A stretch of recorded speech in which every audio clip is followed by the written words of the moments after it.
മക്കളെ, ഇന്ന് നമുക്ക് 5ാം ക്ലാസ്സിൻ്റെ ഓണപ്പരീക്ഷയുടെ ക്വസ്റ്റ്യൻ നോക്കാം. മോഡൽ ക്വസ്റ്റ്യൻ ആണ്. First time model question. Okay, ഒന്നാമത്തെ ക്വസ്റ്റ്യൻ നോക്കാം. सूचना डूब आ गई कविता का एक अंश पढ़ें और प्रश्नों के उत्तर लिखें. ഡൂബ് ആ ഗയി എന്ന കവിതയുടെ തന്നിരിക്കുന്ന ഭാഗം വായിച്ചതിന് ശേഷം ക്വസ്റ്റ്യൻ ആൻസർ ചെയ്യാനാണ് പറഞ്ഞത്. പങ്ക്തിയാം സഹി രൂപ് സേ ലിഖേ. പങ്ക്തിയാം പറഞ്ഞ വരികൾ, കവിതയിലെ വരികളുണ്ടല്ലോ, വരികൾ. സഹി രൂപ് പറഞ്ഞ ശരിയായ രൂപം. കവിതയുടെ വരികൾ ശരിയാക്കി എഴുതാം, ശരിയായ രൂപത്തിൽ എഴുതാം. ഇത് തെറ്റിച്ചാണ് തന്നത്. ഓരോ ബോക്സായിട്ട് തന്നിരിക്കുകയാണ്, തെറ്റിച്ചാണ് തന്നിരിക്കുന്നത്. ആ ഗയി സുബഹ് ധൂബ് അങ്ങനെയാണ് തന്നത്. അപ്പം എങ്ങനെയാ ഫസ്റ്റ് ലൈന് വരിക? ധൂബ് ആ ഗയിലെ ആദ്യം ധൂബ് വരും, പിന്നെ ആ ഗയി എന്ന് വരും, പിന്നീടാണ് സുബഹ് വരിക അല്ലേ. ധൂബ് ആ ഗയി സുബഹ് അങ്ങനെ നേരെയാക്കി എഴുതാം. ഓക്കെ, ആദ്യം ധൂബ് എഴുതി, പിന്നെ ആ ഗയിന്ന് എഴുതി, സുബഹ് എഴുതി. പിന്നെ അടുത്ത വരി എന്താണ്? പ്യാരി പ്യാരി മഹക്കീം കലിയാം എന്നാണ് ഇവിടെ തന്നത്. രണ്ടാമത്തെ വരിയിൽ എങ്ങനെയാ വരിക? നിങ്ങൾ ഈ കവിത പഠിച്ചതാണല്ലോ അല്ലേ. അപ്പം നമുക്കത് ഓർഡർ ആക്കി എഴുതിയത് നോക്കാം. ധൂബ് ആ ഗയി സുബഹ് കി കലിയാം പ്യാരി പ്യാരി മഹക്കീം. കലിയാം ക്യാരി മഹക്കീം. കലിയാം ഇത്തനി സാരി മഹക്കീം. ഓക്കെ, അങ്ങനെയാണ് അത് ശരിയായ രീതിയിൽ എഴുതുന്നത്. നിങ്ങളിത് നോക്കിയിട്ട് ചെയ്യുക. ടെക്സ്റ്റ് ബുക്ക് നന്നായിട്ട് വായിക്കാം. അപ്പം നിങ്ങൾക്ക് ഇങ്ങനെ തെറ്റിച്ച് തന്നാലും അത് ഓർഡറായിട്ട് നന്നായിട്ട് എഴുതാനായി പറ്റും. അത് എഴുതാൻ വേണ്ടി, ഫില്ല് ചെയ്യാൻ വേണ്ടിയാണ് ഇതാ ഇവിടെയാണ് ഫില്ല് ചെയ്യേണ്ടത്. അത് എഴുതിയത് കാണിച്ചല്ലോ നിങ്ങൾക്ക്. ഇനി അടുത്ത ക്വസ്റ്റ്യൻ നോക്കാം. ക്യാ മഹക്ക് രഹി ഹെ. എന്താണ് സുഗന്ധം ഉളവാക്കുന്നത്? കലിയ പൂമൊട്ടുകൾ വിടർന്നിട്ട് സുഗന്ധം ഉളവാക്കുന്നു അല്ലേ. അടുത്ത ക്വസ്റ്റ്യൻ. चिड़िया का घर कविता का एक अंश पढ़ें और प्रश्नों के उत्तर लिखें. പങ്ക്തിയാ സഹി രൂപ് സേ ലിഖേം. ഇവിടെ എന്താണ് പറഞ്ഞത്? ആ വരികൾ ശരിയായ രൂപത്തിൽ എഴുതാനാണ് പറഞ്ഞത്. ചോഞ്ചുമേൻ തിനുക്ക ചിടിയാ ലിയേ അല്ലേ. എങ്ങനെയാ അത് വരിക? ചിടിയാ ലിയേ ചോഞ്ചുമേൻ തിനുക്ക. ചിടിയാ ലിയേ, ആദ്യം ചിടിയാ ലിയേ എന്ന് എഴുതാ, പിന്നെ ചോഞ്ചുമേ എന്ന് എഴുതാ, പിന്നെ എന്താ എഴുതാ? അവിടെ നിന്ന് ഇങ്ങനെ തിനുക്കാന്ന് എഴുതാം. ചിടിയാ ലിയേ ചോഞ്ചുമേ തിനുക്ക. ചലി ബനാനെ ഗർ. കോൻ രഹേഗാ ഉസ് घर के अंदर. നോക്കാം. നിങ്ങളുടെ ടെക്സ്റ്റ് ബുക്കിൽ ഈ വരികൾ ഉണ്ടായിരിക്കും. ടെക്സ്റ്റ് ബുക്ക് നോക്കിയിട്ട് ശരിക്ക് നിങ്ങൾ ആ വരികളൊക്കെ ഒന്ന് ഓർഡറായിട്ട് വ്യക്തമായിട്ട് ഒന്ന് എഴുതി നോക്കുക. ഇത് കണ്ടിട്ട് സ്വയം ചെയ്യുക. ടെക്സ്റ്റ് ബുക്കും കൂടെ നോക്കിയിട്ട് അത് കറക്റ്റായിട്ട് ചെയ്യാം. ഓക്കെ, ഇനി അടുത്തത് നോക്കാം. ചോഞ്ചുമേ കിസ്നെ തിനുക്കാ ലിയാ ഹേ. ചോഞ്ച് പറഞ്ഞാൽ ചുണ്ട്. ചുണ്ടിൽ ആരാണ്? തിനുക്ക പുൽക്കൊടിയും ചുണ്ടിൽ കൊത്തിപ്പിടിച്ചിട്ട് ഒരു കിളീനെ നമ്മൾ ആ പാഠത്തിൽ പഠിച്ചു അല്ലേ. അപ്പം ആരാണ് ആ ചുണ്ടിൽ പുൽക്കൊടി ഇങ്ങനെ വെച്ചിട്ടുള്ളത്? ആരാണ്? ആരുടെ ചുണ്ടിലാണ് പുൽക്കൊടി ഉള്ളത്? ചിടിയ. ആരാണ്? ചിടിയ. ആരാണ് പുൽക്കൊടി ചുണ്ടിൽ ഒതുക്കി വെച്ചത്? ചിടിയ. അടുത്തത് ചിത്ര ദേക്കി നിർദ്ദേശിക്കെ അനുസാർ രംഗ് ബരേം എന്നാണ് ക്വസ്റ്റ്യൻ. ചിത്രം നോക്കിയിട്ട് നിർദ്ദേശം അനുസരിച്ച് നിറം നൽകുക. ഓക്കെ, ഒന്നാമത് ഫസ്റ്റ് കാല. 1 നമ്പറിൽ കാല എന്നാണ്. കാല പറഞ്ഞ കറുപ്പ് നിറം. അപ്പം നമ്മളിവിടെ 1 നമ്പർ ഉണ്ടല്ലോ, ചെയ്ത് കാണിക്കാം കേട്ടോ. അവിടെയുള്ള 1 നമ്പർ, ആ 1 എന്ന നമ്പറിലേക്ക് നമ്മൾ ഏത് നിറം കൊടുക്കണം?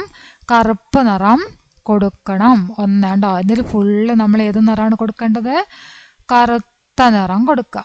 ഓക്കെ, ഫുള്ള് കറുത്ത നിറം കൊടുക്കുക. അതുപോലെ തന്നാൽ നിങ്ങൾ ക്ലിയറായിട്ട് തെറ്റിക്കാതെ പുറത്തേക്കൊന്നും പോവാതെ ഭംഗിയിൽ ചെയ്യട്ടോ. ഇപ്പോൾ അത് തൽക്കാലം നിങ്ങൾക്ക് കാണാൻ വേണ്ടി ഇങ്ങനെ ചെയ്തു എന്നേ ഉള്ളൂ. നിങ്ങൾ കൃത്യമായിട്ട് ക്ലിയറായിട്ട് ചെയ്യാം. ആ ഒന്ന് നമ്മൾ കാല കറുപ്പ് കൊടുത്തു. അടുത്തത് പച്ചയാണ്, ഹര അല്ലേ? ഹര പറഞ്ഞാൽ എന്താണ്? പച്ച. അതിന് അടുത്തതാ പച്ചയാണ്. അപ്പം നമ്മൾ ആ കളർ എവിടെയാണ് കൊടുക്കേണ്ടത്? ഹര, പച്ച രണ്ടിലൊക്കെ നമ്മൾ എന്ത് കൊടുക്കണം? പച്ച കളർ കൊടുക്കണം. ഇവിടെ 2, ഇതിൽ നമ്മൾ ഫുള്ളായിട്ട് പച്ച കൊടുക്കുക. പിന്നെ അതുപോലെ തന്നെ അത് അവിടെ 2 ഉണ്ട്, അതിൽ നമ്മൾ എന്ത് ചെയ്യുക? ഫുള്ളായിട്ട് പച്ച തന്നെ കൊടുക്കുക. ഇനി വേറെ എവിടെയും നമ്മൾ 2 നമ്പർ കാണുന്നില്ല അല്ലേ? അപ്പം ഇനി നമുക്ക് അടുത്ത കളർ എന്താണ്? ലാലാണ്. അപ്പം നമുക്കിനി ആ കളർ എടുക്കാം. ലാൽ, ലാലാണ് അടുത്ത കളറ്. മൂന്നാമത്തെ ഫുള്ള് നമ്മൾ ലാലാണ് കൊടുക്കാൻ പോകുന്നത്. ഇതാണ് 3 നമ്പർ. 3 എന്ന നമ്പറിൽ നമ്മൾ ഫുള്ളായിട്ട് എന്ത് കൊടുത്തു? ലാല് കൊടുത്തു അല്ലേ? ഇതിൽ ഫുള്ളായിട്ട് ലാല് കൊടുക്കുക. ലാൽ പറഞ്ഞാൽ ചുമപ്പാണ് കേട്ടോ. ലാല് കൊടുക്കുക. അതിൽ ഫുള്ളായിട്ട് നമ്മൾ എന്ത് ചെയ്യുക? ലാൽ കളറ് കൊടുക്കുക. ഫുള്ളായിട്ട് ലാൽ കളറ് കൊടുത്തു. ഇനി അടുത്തത് 4. നാലാമത്തെ നമ്പർ എന്താണ്? നാലാമത്തെ എന്താണ് കളർ? നീലയാണ് പറഞ്ഞത് അല്ലേ? അപ്പോൾ നമുക്കിതൊന്ന് നീല കളർ എടുക്കാം. നീല. ഇനി നമ്മൾ എന്ത് ചെയ്യണം? നാലാമത്തെ ഇതാ ഇവിടെ ഫുള്ളായിട്ട് എന്ത് ചെയ്യുക? നീല കളർ കൊടുക്കുക. ഓക്കെ, ഇതിൽ ഫുള്ളായിട്ട് നമ്മൾ നീല കളർ കൊടുക്കുക. ഇത് ഫുള്ളായിട്ട് വൃത്തിയിൽ ചെയ്താൽ നല്ല ഭംഗിയുള്ളൊരു പൂമ്പാറ്റയാണ് ഇതാവുക. ഓക്കെ, അപ്പം ഇങ്ങനെ നിങ്ങൾ എന്ത് ചെയ്യുക? കളർ കൊടുത്ത് ഭംഗിയാക്കാം. മനസ്സിലായല്ലോ? 4 കളറുകളാണ് ഇവിടെ പറഞ്ഞത്. കാല, ഹര. കാല അതാ ഇവിടെ ഉണ്ട്, പിന്നെ ഹര ഉണ്ട്, പിന്നെ എന്താണ്? ലാലുണ്ട്, നീലുണ്ട് അല്ലേ? അപ്പം എല്ലാ കളറുകളും നമ്മൾ കൊടുത്തു കഴിഞ്ഞു. ഇനി അടുത്ത ക്വസ്റ്റ്യൻ എന്താണെന്ന് നോക്കാം. അടുത്ത ക്വസ്റ്റ്യൻ കിസ്കാ ചിത്ര ഹേ. നമ്മളിത് എഴുതിയല്ലോ. ഇപ്പം നമ്മളിവിടെ കളർ കൊടുത്തു കഴിഞ്ഞല്ലോ. എന്നിട്ട് എന്താണ് ചോദ്യം? യഹ് കിസ്കാ ചിത്ര ഹേ. ഇത് എന്തിൻ്റെ ചിത്രമാണ്? എന്തിൻ്റെയാണ്? തിത്തലി അല്ലേ? പൂമ്പാറ്റയുടെ ചിത്രമാണ്. ഇതാ തിത്തലിയാണ്. ബാദൽ പറഞ്ഞ മേഘം, ചിടിയ പക്ഷി, ഫൂൽ പറഞ്ഞ പൂവ്. നമ്മളിപ്പോൾ ഇവിടെ ഉണ്ടാക്കിയത് തിത്തലിയാണ് അല്ലേ? തിത്തലി പറഞ്ഞ എന്താണ്? പൂമ്പാറ്റ. ഇനി അടുത്തത് നോക്കാം. സൂചന ചിത്ര പഹ്ചാനേം और नाम चुनकर लिखें. ചിത്രം തിരിച്ചറിഞ്ഞിട്ട് അതിൻ്റെ പേരുകൾ തിരഞ്ഞെടുത്തെഴുതുക എന്നാണ് പറഞ്ഞത്. അതായത് പേരുകളൊക്കെ ഇവിടെ ഉണ്ട്, അത് നിങ്ങൾ അതാത് സ്ഥാനങ്ങളിലേക്ക് എഴുതി കൊടുക്കുക. ഒന്നാമത്തെ പേരെന്താണെന്ന് നോക്കാം. കിതാബ് എന്നാണ് ഒന്നാമത്തെ പേര്. എന്താണ്? കിതാബ്.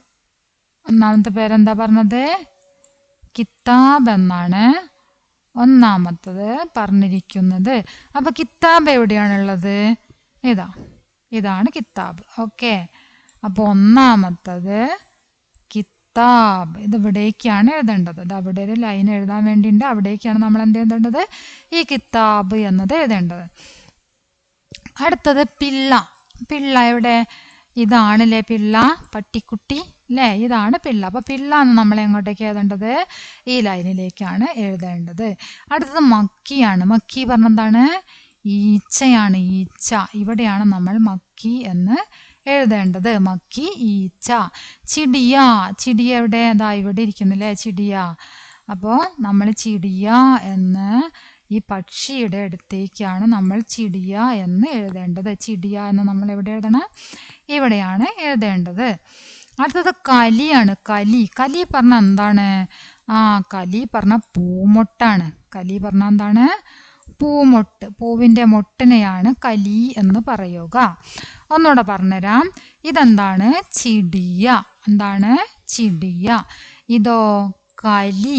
കലി പൂമൊട്ട്, കലി. പിള്ള. പിള്ള പറഞ്ഞ പട്ടിക്കുട്ടി, പിള്ള.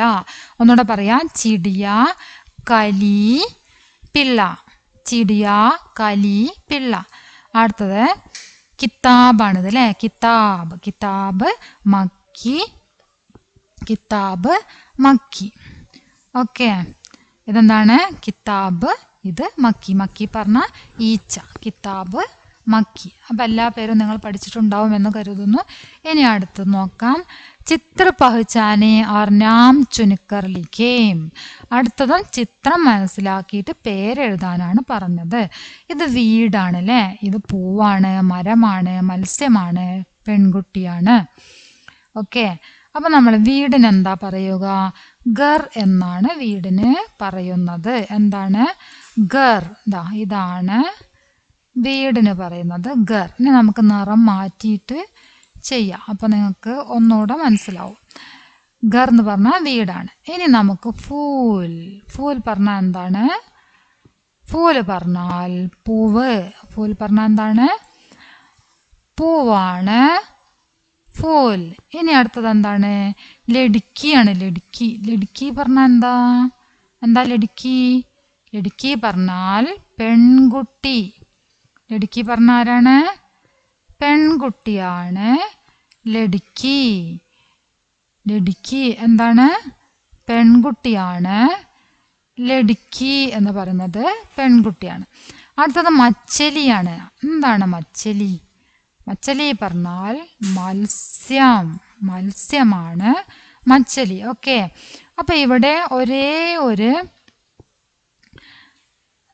ചിത്രം കൂടെയുള്ളൂ. അതെന്താണ്? അത് പേട് അല്ലേ? എന്താണത്? പേട്. പേട് പറഞ്ഞ എന്താണ്? മരം. പേടെന്താണ്? മരത്തിനെയാണ് പേട് എന്ന് പറയുന്നത്. പേട് പറഞ്ഞ എന്താണ്? പേട് പറഞ്ഞാൽ മരം. ഓക്കെ, പേട് പറഞ്ഞ എന്താണ്? മരം. അപ്പൊ ഒന്നുകൂടെ നമുക്ക് നോക്കാം. ഗർ. ഇതെന്താണ്? ഗർ. ഗർ, ഫൂൽ, പേട്, മച്ചലി, ലടുക്കി. ഓക്കെ, ക്ലിയർ ആയല്ലോ? ഇനി അടുത്ത ക്വസ്റ്റ്യൻ നോക്കാം. സൂചന ചിത്ര ദേഖേം और उत्तर लिखें. ചിത്രം നോക്കിയിട്ട് ഉത്തരങ്ങൾ എഴുതാനാണ് പറഞ്ഞത്. ടോമിക്കോ ക്യാ ഗാന പസന്ത് താ. ടോമിക്ക് എന്ത് കഴിക്കാനായിരുന്നു ഇഷ്ടം? ബിസ്ക്കറ്റ് അല്ലേ? നമ്മൾ ആ പാഠത്തിൽ പഠിച്ചതാണ്. ബിസ്ക്കറ്റ് ഗാന പസന്ത് താ. അപ്പൊ എന്താ എഴുതേണ്ടത്? ബിസ്ക്കറ്റ് എന്ന് എഴുതാ. ടോമി കിസ്കെ നീച്ചെ സോത്താതാ. ടോമി പങ്കേക്കെ നീച്ചെ സോത്താതാ. നമ്മൾ പഠിച്ചതാണല്ലേ പങ്കേക്ക്. അത് അവിടെ എഴുതിയിട്ടുണ്ട്, കണ്ട? പങ്കേ. പങ്കേ കണ്ട എഴുതിയത്? ഇത് നമ്മൾ എവിടേക്ക് എഴുതണം? നമ്മൾ ഇതെടുത്തിട്ട് നേരെ ഇവിടേക്ക് എഴുതണം. പങ്കേക്ക്. ഇനി അടുത്തത് ടോമി കിസ്കെ സാത്ത് ഖേൽത്താതാ. ടോമി ആരോടൊപ്പമാണ് കളിക്കാറുള്ളത്? നീതു കെ സാത്ത്. ആരോടൊപ്പമാണ്? നീതുവിനോടൊപ്പമാണ് ആര് കളിക്കാറുള്ളത്? ടോമി കളിക്കാറുള്ളത്. കിസ്കെ സാത്ത് ഖേൽത്താതാ. കിസ്കെ സാത്ത് പറഞ്ഞ ആരോടൊപ്പം. ഖേൽന കളിക്കുക. കിസ്കെ സാത്ത് ഖേൽത്താതാ ആരോടൊപ്പമാണ് കളിക്കാറുള്ളത്? നീതു കെ സാത്ത്. നീതുവിനോടൊപ്പം. അടുത്തത് നോക്കാം. ടോമി ക്യാ പഠിത്താതാ. ടോമി എന്താണ് പഠിക്കുക? എന്താണ്? കിതാബ് അല്ലേ? കിതാബ്. ടോമി പുസ്തകം പഠിക്കും എന്ന് പറഞ്ഞല്ലേ? കിതാബൊക്കെ കടിച്ചു കീറി കിതാബ്. ടോമി കിതാബ് പഠിത്താതാ. നീതുക്കോ ടോമി കബ് മില. നീതുവിന് ടോമിയെ ലഭിച്ചത് എപ്പോഴായിരുന്നു? എപ്പോഴായിരുന്നു? രാത്രിയിലെ. എപ്പോഴാണ്? രാത്രിയാണ് നീതുവിന് ടോമിയെ ലഭിച്ചത്. എപ്പോഴാണ്? രാത്രി. രാത്തുക്കോ. എന്താണ്? രാത്തുക്കോ. രാത്തുക്കോ എന്നാണ് ഇതിന്റെ ഉത്തരം വരുന്നത്. നീതുക്കോ ടോമി കബ് മിലാദ. നീതുക്കോ രാത്ത് കോ ടോമി മിലാദ. രാത്തുക്കോ മാത്രം ഇവിടേക്ക് എഴുതിയാൽ മതി. ഓക്കെ, മനസ്സിലായല്ലോ? ഇനി അടുത്തത് നോക്കാം. സൂചന ചിത്ര കെ അനുസാർ വാക്യ ലിഖേം. സെന്റൻസ് എഴുതാനാണ് പറഞ്ഞത് കേട്ടോ. ഇവിടെ ഉണ്ട് ഖേൽത്തി ഹേ, ഗാത്തി ഹേ, ദൗഡ്ത്തി ഹേ, സോത്തി ഹേ, ബൈഠത്തി ഹേ. അപ്പൊ ഇതൊക്കെയാണ് നിങ്ങൾ പഠിച്ചു വെക്കേണ്ട കാര്യങ്ങൾ. ഗെൽത്തി ഹെ പറഞ്ഞാൽ കളിക്കുന്നു, ഗാത്തി ഹെ പറഞ്ഞാൽ കഴിക്കുന്നു, ഭക്ഷണം കഴിക്കുന്നതിനെയാണ് ഗാത്തി ഹെ എന്ന് പറയാം. 2 ഗാ ഉണ്ട് അല്ലേ? ഈ ഗായാണ് ഗാത്തി ഹെ. പിന്നെ ഇങ്ങനത്തെ ഒരു ഗാ നിങ്ങൾ പഠിച്ചില്ലേ? ഇങ്ങനത്തെ ഒരു ഗാ പഠിച്ചിട്ടുണ്ടല്ലോ. അത് ആ ഗാത്തി ഹെ പറഞ്ഞാൽ പാടുന്നു എന്നാണ് കേട്ടോ, പാടുന്നു എന്നാണ്. ഈ ഗായാണ്, 2 ഗായും വ്യത്യാസമുണ്ട്, അത് ശ്രദ്ധിക്കണം. ഈ ഗാത്തി ഹെ പറഞ്ഞാലാണ് എന്ത്? ഭക്ഷണം കഴിക്കുന്നു എന്നുള്ള അർത്ഥം. ദൗഡ്ത്തി ഹെ പറഞ്ഞ ഓടുന്നു, ദൗഡ്ത്തി ഹെ ഓടുന്നു. സോത്തി ഹെ ഉറങ്ങുന്നു, ബൈഡ്ത്തി ഹെ ഇരിക്കുന്നു. ഇപ്പൊ മനസ്സിലായില്ലേ ഏതൊക്കെ ചിത്രങ്ങളാണ് ഇവിടെ ഉള്ളത് എന്ന്? അപ്പൊ അതിനനുസരിച്ച് നമ്മൾ ചെയ്യാം. ഒന്നുകൂടെ പറയാം. ഗേൽത്തി ഹെ കളിക്കുന്നു, ഗാത്തി ഹെ കഴിക്കുന്നു, ഭക്ഷണം കഴിക്കുന്നു.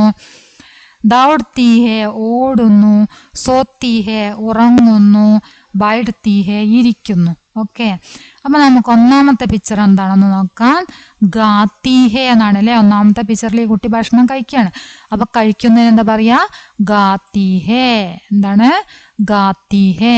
അടുത്തത് കുട്ടി എന്താ ചെയ്യുന്നത്? കളിക്കുകയാണ് അല്ലെ? കളിക്കുന്നതിന് എന്താ പറയാ? ഗേൽത്തി ഹെ. അപ്പൊ നമ്മൾ ഇത് ഇവിടേക്ക് എഴുതണം, ഗേൽത്തി ഹെ എന്ന് എഴുതണം. മൂന്നാമത്തത് കുട്ടി എന്താ ചെയ്യുന്നത്? ഓടുകയാണ് ചെയ്യുന്നത് അല്ലെ? ദൗഡ്ത്തി ഹെ. അതിന്റെ നേരെയായിട്ട് തന്നെ വരുന്നത് ദൗഡ്ത്തി ഹെ. കണ്ടോ? ഈ ലൈൻ്റെ ഏകദേശം നേരെയായിട്ട് തന്നെയാണ് വരുന്നത് ദൗഡ്ത്തി ഹെ. ദൗഡ്ത്തി ഹെ പറഞ്ഞാൽ എന്താണ്? ഓടുന്നു. അടുത്തത് എന്താ? സോത്തി ഹെ. അടുത്തത് എന്താണ്? സോത്തി ഹെ ഉറങ്ങുന്നു, സോത്തി ഹെ ഉറങ്ങുന്നു. ബൈഡ്ത്തി ഹെ. ബൈഡ്ത്തി ഹെ പറഞ്ഞാൽ എന്താണ്? ഇരിക്കുന്നു. ബൈഡ്ത്തി ഹെ എന്താണ്? ഇരിക്കുന്നു. ഓക്കെ, ഇനി അടുത്തത് നോക്കാം. പിള്ള കവിതാക്കി പങ്ക്തിയ ക്രമസേ ലിഖേം എന്നാണ് പറഞ്ഞത്. പിള്ള എന്ന കവിതയുടെ ലാസ്റ്റ് ക്വസ്റ്റ്യൻ ആണത് കേട്ടോ. പിള്ള എന്ന കവിതയിലെ വരികൾ എന്ത് ചെയ്യുക? ക്രമത്തിൽ എഴുതുക. ഇവിടെ ഭൂരി ദാടി കാലി മൂഞ്ച് എന്നാണ് ആദ്യം തന്നെ തന്നത്. അതല്ല ഒന്നാമത്തെ വരി അല്ലേ? ഒന്നാമത്തെ വരി എന്താണ്? നീതൂക്കാത പിള്ളായേ ബദൻ പെ ഉസ്കെ രുയേം അനേക് അല്ലെ? ബദൻ പെ ഉസ്കെ രുയേം അനേക്, ഭൂരി ദാടി കാലി മൂഞ്ച് അല്ലേ? അങ്ങനെയാണ് നമ്മൾ ഈ കവിത പഠിച്ചത്. ഒന്ന് നീതൂക്കാത പിള്ളായേ, പിന്നെന്താണ്? ബദൻ പെ ഉസ്കെ രുയേം അനേക്. അപ്പൊ നിങ്ങൾ ചെയ്യേണ്ടത് ഈ ക്വസ്റ്റ്യൻ നിങ്ങൾ നോക്കുക. നിങ്ങൾ ഫോണിൽ പഠിക്കുന്ന കുട്ടികളാണെങ്കിൽ നിങ്ങൾ നന്നായിട്ട് ഈ ക്വസ്റ്റ്യൻ ആ ഭാഗം തന്നെ അവിടെ എടുത്തു വെച്ചിട്ട് നന്നായിട്ട് നോക്കുക. ടെക്സ്റ്റ് ബുക്കും കൂടെ കയ്യിൽ വെക്കുക. എന്നിട്ട് ടെക്സ്റ്റ് ബുക്ക് നോക്കിയിട്ട് ഈ വരികളൊക്കെ ഒന്ന് ക്രമപ്പെടുത്തുക. അതിനുശേഷം നിങ്ങൾ ടെക്സ്റ്റ് ബുക്ക് മാറ്റി വെക്കുക. നിങ്ങൾ ക്രമപ്പെടുത്തി വെച്ച വരികളും നിങ്ങൾ കാണാതെ മാറ്റി വെച്ചിട്ട് വേറെ പേജിൽ നിങ്ങൾ സ്വയം ഇത് നോക്കി തന്നെ വരികൾ ക്രമപ്പെടുത്താം. മനസ്സിലായല്ലോ? അപ്പൊ ക്രമപ്പെടുത്തിയ വരികൾ കാണിക്കാം. നീതോ കാത പിള്ളായേക്, ബദൻ പെ ഉസ്കെ രുയേം അനേക്, ചോട്ടി ടാങ്കെ ലംബി പൂഞ്ച്, ഭൂരി താടി കാലി മൂഞ്ച്, മക്കി സെ വഹ് ലഡ്താദാ, ഗഡേ ഗഡേ ഗിർ പടുത്താദാ. ഓക്കെ, അത്രയാണ് ഈ ക്വസ്റ്റ്യൻ ഉള്ളത്. നന്നായിട്ട് നോക്കി പഠിക്കുക.